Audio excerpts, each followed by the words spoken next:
Are you ready to stop working 50, 60, 70-hour weeks feeling like you're running around like a chicken with your head cut off?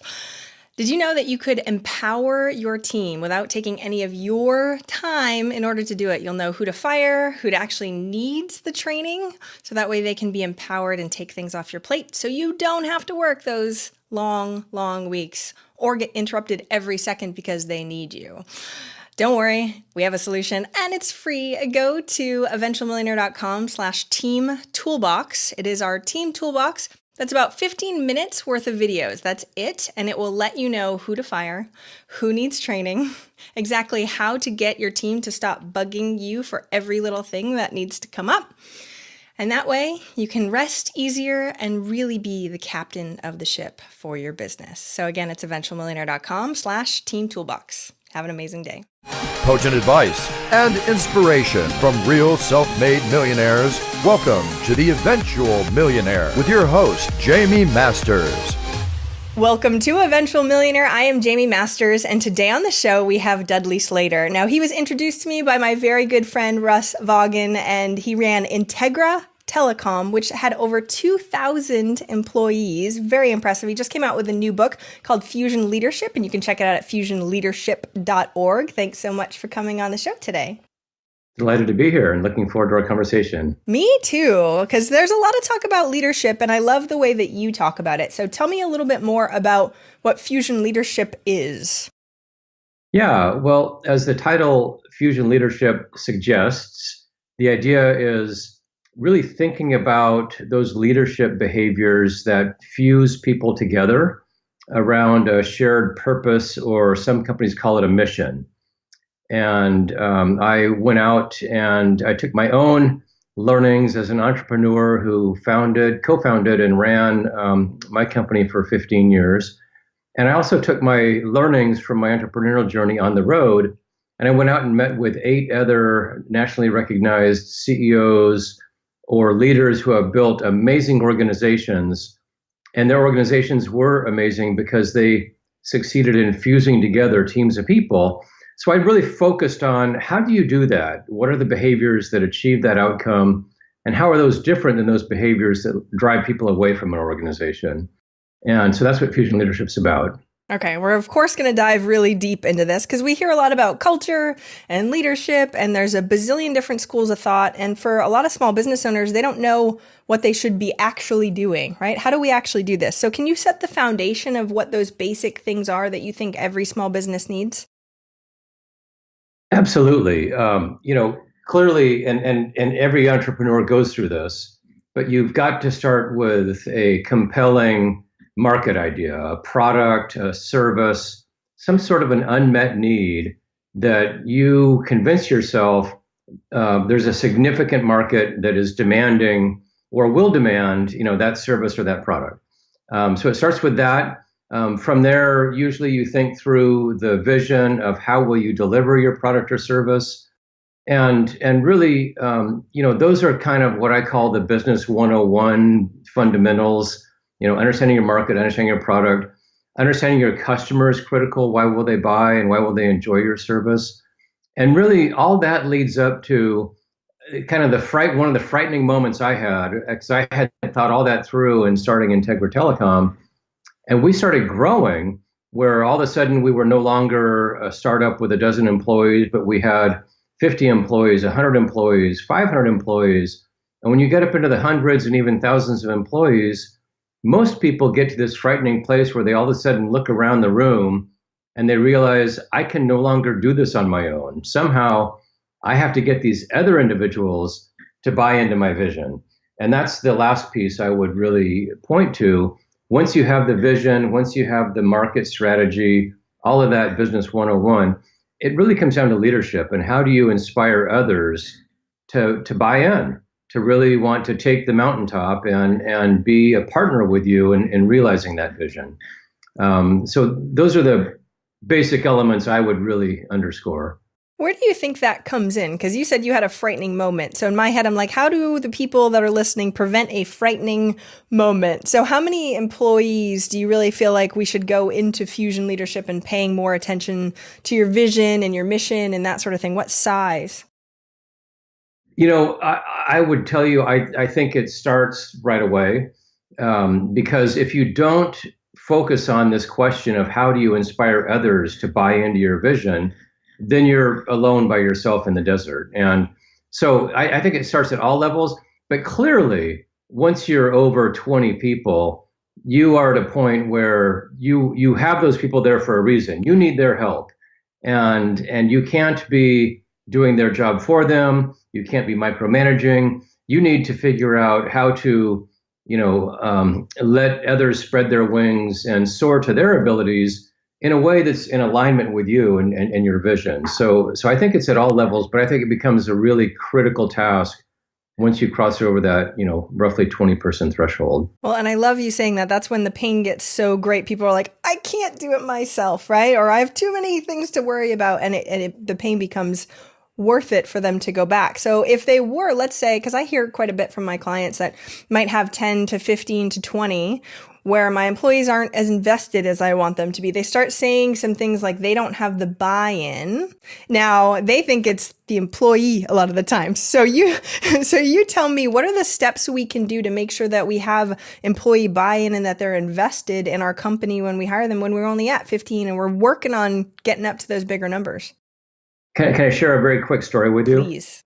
And I went to a top business school. I studied all the, lessons on leadership and business. And this was not taught in business school. This was something I learned through hard knocks. But so early in our life, we thought we were on a great trajectory. We had raised the largest financing in our state's history for growth capital. We had our local media singing accolades about what we were doing, and we were really, people were knocking on our door to work there, and I thought we were on a great path. So we were having an open house, and I invited all of our customers, and we were celebrating some recent technology we had installed with our financing. And I thought, I was kind of puffing my chest thinking this is going to be a really fun night. We had catered food, we had a bar, and I found myself about an hour after the open house started, literally cornered in a conference room.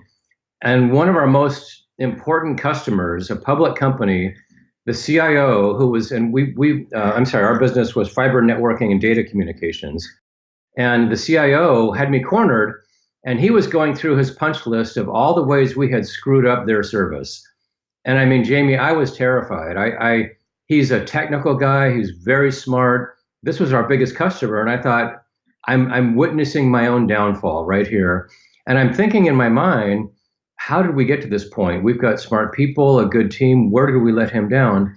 And just out of somewhat fear and not knowing what else to say, I finally said, to just diffuse the situation, here's my cell number. Call me at home. Call me over the weekend. Please don't let this get to the place where it is now. Let's talk sooner. And Jaime, the funny thing is, for the next 2 weeks, I regretted that moment because he called me 3 or 4 times a day, and I was trying to run a business. And I found myself looking at the caller ID, asking, why did I give him my number? I'm the CEO. Is this really my job? And during that period of fear, something magical happened. And that was that others around me started seeing that I was the one personally taking care of our biggest customer. And I had articulated our vision, which was to provide the highest level of customer service. I had written pieces about it. I had talked in front of employees. But it wasn't until that, in some ways, watershed moment, when my team saw me on the front line taking care of this critical customer, taking calls at home, that they got it. And so the point of the story is, and this was validated when I went out and wrote Fusion Leadership, and I talked to Chip Berg, who turned around Levi Strauss. I talked to General Robert Van Antwerp, who led the Army Corps of Engineers and rebuilt New Orleans after the hurricane, and many others who had built amazing organizations, and asked them the same question: how do you inspire others, and how do you fuse teams together? And people, it comes down to a very simple thing, and I'll wrap up my story with this. People want to work for a cause. Fusing people together around a mission is not difficult if they believe the leader is committed with them. But if the leader is evidencing behavior where all they want to do is make a ton of money, or the leader wants to conduct meetings so that they're the smartest person in the room, it's when the leader puts his or her own self-interests ahead of the mission, that scares people away. But when you evidence that you as the leader are personally committed to the mission and people see that in your actions and behavior, that's what brings people together. And I learned that through trial and error. And this one story on the open house was a glaring example of it.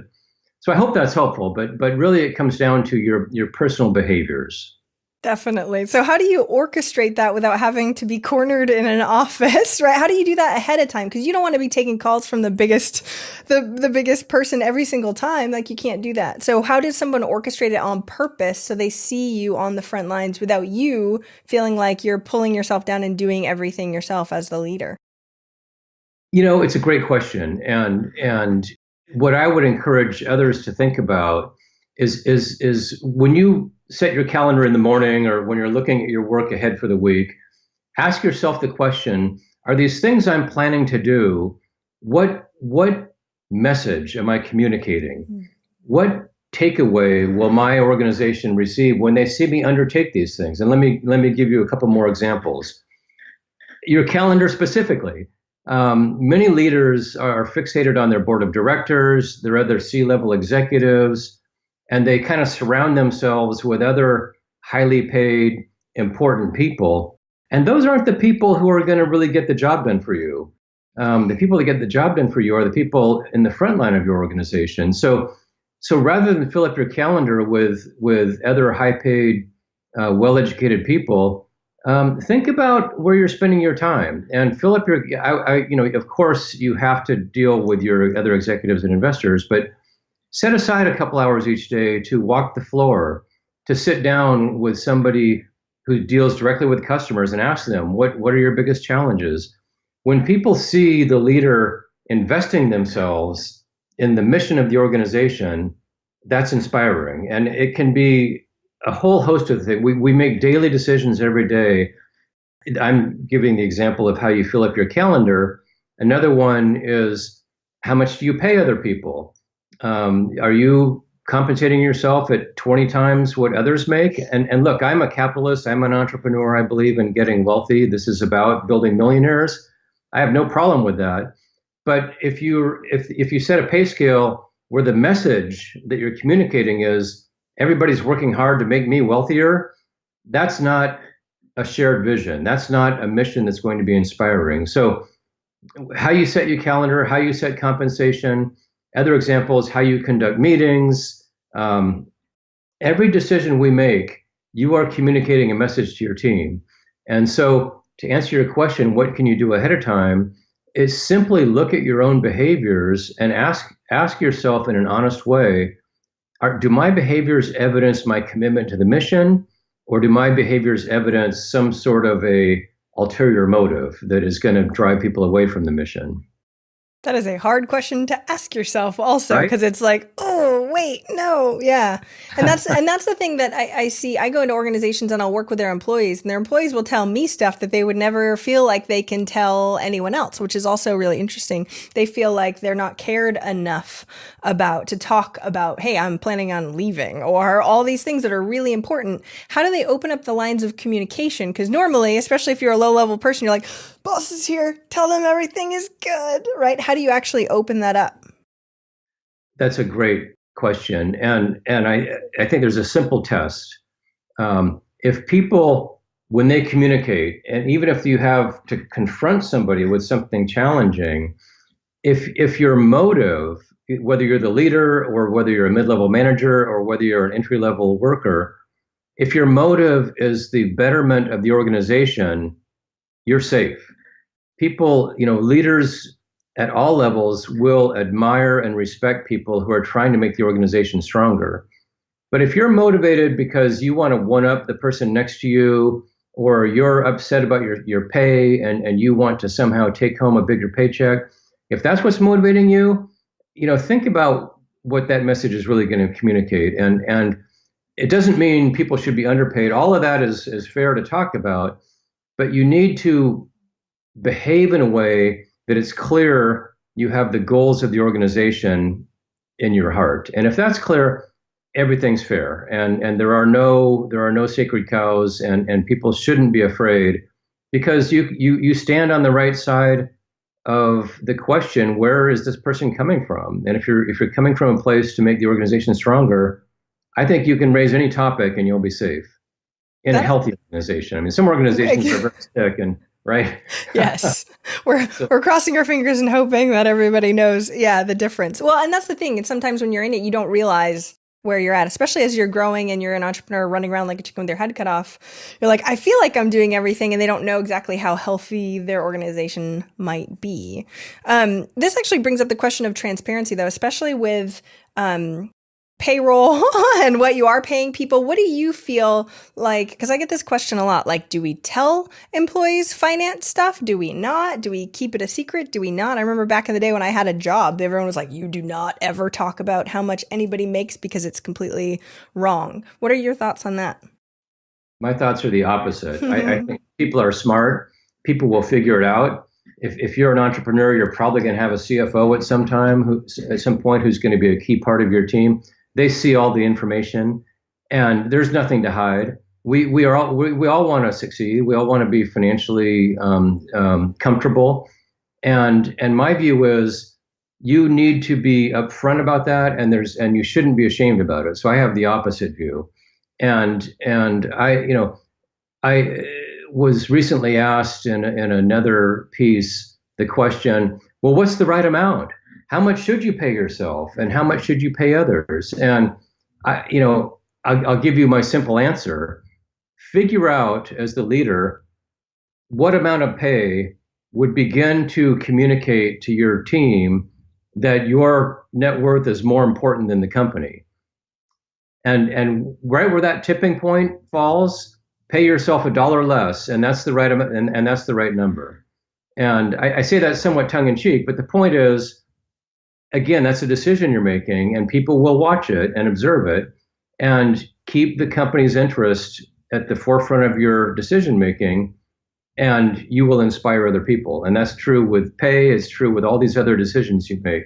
And it doesn't mean you can't become wealthy, because when you inspire other people, your organization is going to be infinitely more successful, and you'll create significantly more wealth for yourself and others than if you just scare people away and keep all the marbles for yourself. Exactly. Raise all of the boats instead of just going, I'm trying to squeak it out, because then that's when everything will go, not always, but still trying to have the best interest at heart of your whole team and your whole company. How do you actually create a mission that is that inspiring? Or does it have to be that inspiring for a mission? Everybody's like, I want to get the right one that's going to be perfect and inspire everyone. But tell me how you figure that out.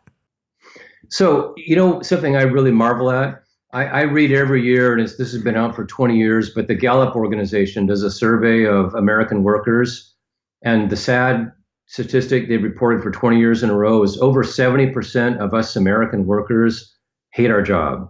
We're disengaged. And Jaime, what's amazing, I think of people that invent new drugs to cure diseases, or people that work in children's hospitals and save young lives, as being, that's a mission. Boy, wouldn't that be inspiring? And you know what? Those people are just as disengaged as the rest of us. And we at my company, Integra Telecom, built fiber networks and connected data communications. That's not saving lives. I think it's noble, but it's and so the point is that this question of how do you inspire and engage others is equally challenging, even across the most inspiring or uninspiring industries. And the way you engage others is people want to be part of a cause that's bigger than themselves. They want to be part of a mission. And it comes down to the leader's ability to demonstrate that the culture of the organization is all about the mission of the organization and not about the leader's self-interest. And so that's where the inspiration comes from. What do you tell? So I used to work in data and telecom, and as an employee role when I was like 19. What was that? I said, you poor thing. Yeah, right? 19-year-old, very impressionable. That's what I did for a living. So, but I guess that's the point. I just, the what we delivered, of course, is important, right? We wouldn't be able to have this conversation without my DSL that I, worked on when I was 19. But the question is, how do we do that without necessarily being Tom's shoes, where we're like, oh, now we're charitable, right? Because I feel like when we're coming up with a mission, of course, we want to change lives, but what is that impact that the employees can see that's not, oh, and we take this and we do charity work with it, or and we take this culture and we do something that's outside of what the core company does. Does that make sense? It does make sense, and it's a great question. The nuance there is really important, and so I'll give the example of telecommunications. You worked in, and that was my industry. So we connected businesses together, and our mission statement was to lead the industry in service. So we would often, at our all-employee meetings, we would have statistics from third-party survey organizations that showed how does our organization, Integra Telecom, rank in terms of service and customer happiness compared to others. And so we would show those statistics, and we were pleased to see that we ranked at the highest end. And with that data, and this could be, a medical organization serving patients. It could be a manufacturing company building wheels for trucks. And it could be any organization. But with the data, you say, this data shows that we're achieving our goal, in our case, leading the industry in service. And then I would take that data and I would walk the front lines. I would go to the receptionist and I would say, do you understand how your role connects to this result? Mm-hmm.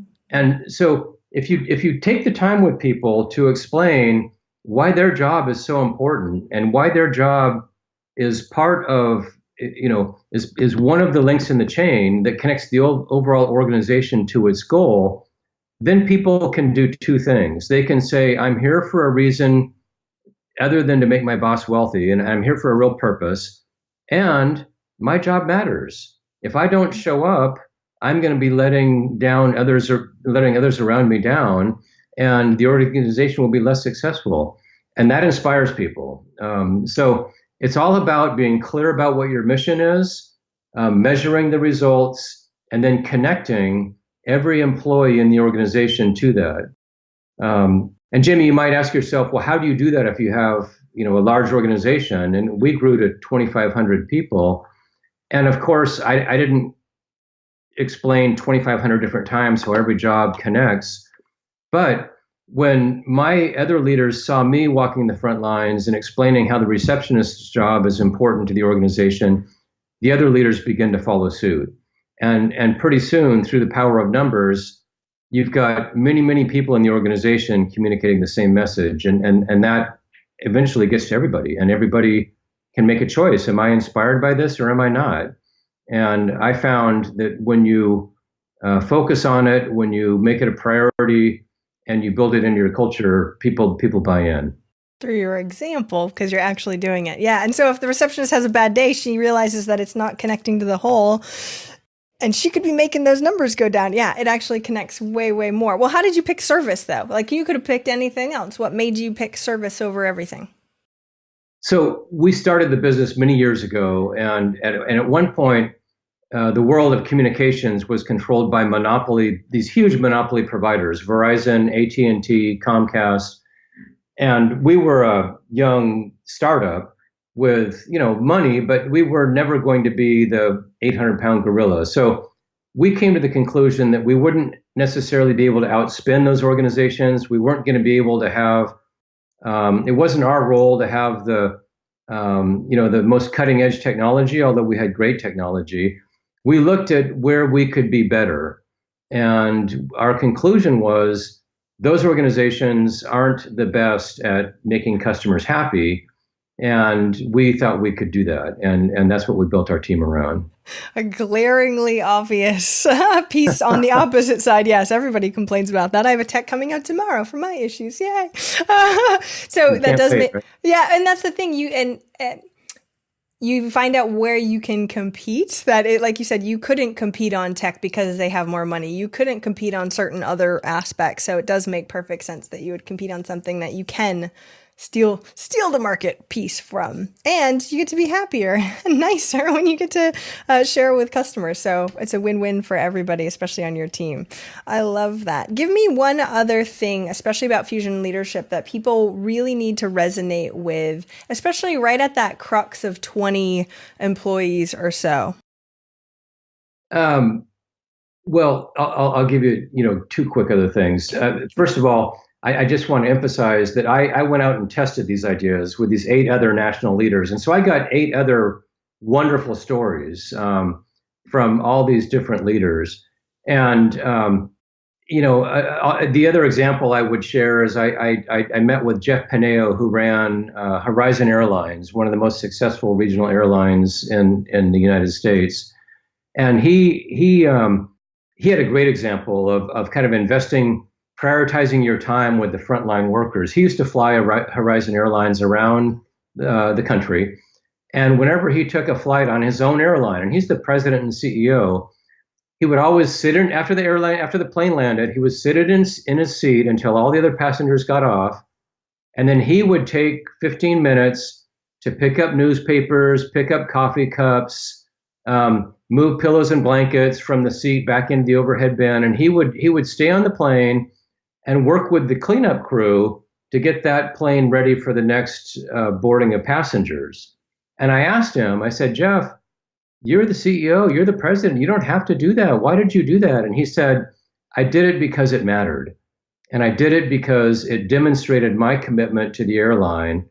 And to this day, when I fly Horizon, I will often look at what's happening, and I still see those behaviors in the gate crew and the people that work at the airline, and that's leadership. And what's exciting to me is this notion of fusing people together is happening across many industries all over our country, and I love it. To me, it's exciting, and I think together we can have an impact on our world in a wonderful way. 1,000,000 times over. It's funny, I got goosebumps on that. I just took a flight and I remember walking through, looking at all the trash going, man, they have their work cut out for them. I can only imagine the CEO going, yep, and I'm going to help him. That really is inspiring to be able to see someone pick up trash on the floor next to you.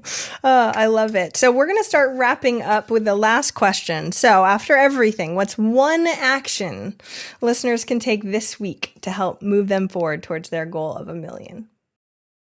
I would challenge listeners to, the moment they finish this podcast, to look at their calendar and ask themselves the question, am I spending my time with the right people, the people that really matter for my organization to succeed?